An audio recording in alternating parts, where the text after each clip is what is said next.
अस्सलाम वालेकुम students, this is brain बाजार क्लास 10 चैप्टर 11 ऑर्गेनिक कंपाउंड्स और ये आपके एक्सरसाइज के शॉर्ट क्वेश्चंस हैं। आपने परेशान नहीं होना अगर कोई क्वेश्चन नंबर आगे पीछे हो, लेकिन हैं यही वाले शॉर्ट क्वेश्चंस जो मैंने बुक से कंफर्म किए थे। Starting with we have the first question, what is the difference between N propyl and isopropyl radicals. Alkyl radicals की बात हो रही है। अल्काइल रेडिकल किस तरह बनाया जाता है कि हाइड्रोजन आप रिमूव कर देते हो एल्केन में से।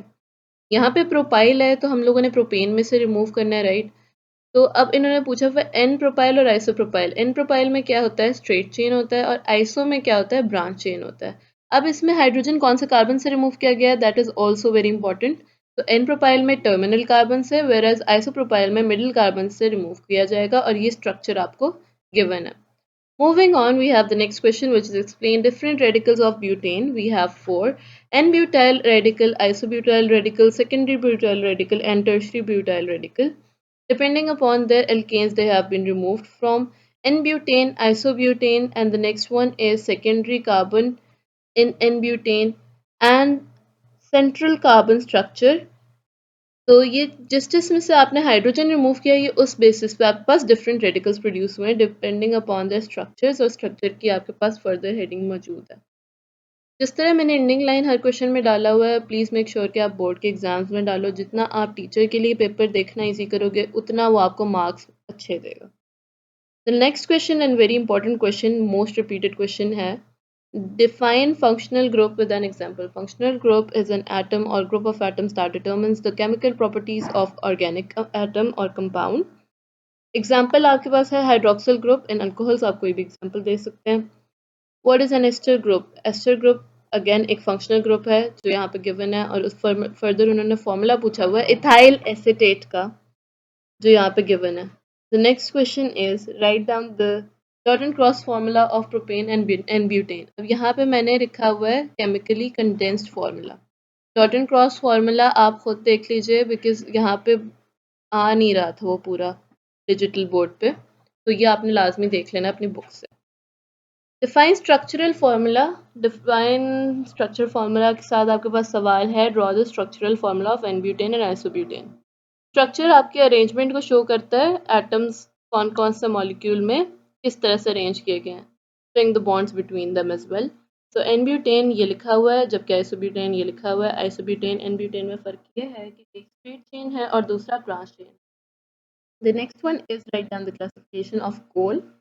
अब डिफरेंट बुक्स में सब बिट्यूमिनस लिखा हुआ है और किसी में कोई और वर्ड लिखा हुआ है। जो मैं बुक यूज़ करी थी पीटीबी वाली ही, उसमें सब बिट्यूमिनस था, लेकिन आप चाहो तो आप दूसरी बुक से कंसल्ट करके देख लो कि क्या वर्ड था। एंथ्रेसाइट, बिट्यूमिनस, सब bituminous and lignite.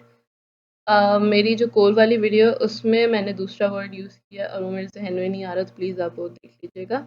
What are heterocyclic compounds. Hetero होता है डिफरेंट, साइक्लिक होता है रिंग के फॉर्म में। तो एक ऐसा एटम जो कार्बन के अलावा हो रिंग में, तो उस तरह के कंपाउंड को आपको हो गया हेट्रोसाइक्लिक, और उसकी एग्जांपल है pyridine and furan. Why are benzene and other homologous compounds of benzene called aromatic compounds? अच्छा, इस तरह के सवाल में आप कोशिश किया करो कि आप कोई अगर पिक्टोरियल एग्जांपल उनको दे सकते हो तो दो। For example here benzene is being asked, तो आप यहाँ पे क्या कर सकते हो कि बेंजीन रिंग बना दो। अब एक एग्जामिनर के पास एक ऐसा पेपर होगा ना जिसमें बेंजीन रिंग बनी हुई है, और एक ऐसा होगा जिसमें बेंजीन रिंग नहीं बनी हुई है, तो एग्जामिनर ब्राउनी पॉइंट्स देगा उस बच्चे को जिसने रिंग बनाई हुई है। तो ट्राई करो कि आप ये extra points low. The answer is benzene and it's homologous compounds are called aromatic compounds due to their stable ring structure with conjugated double bonds.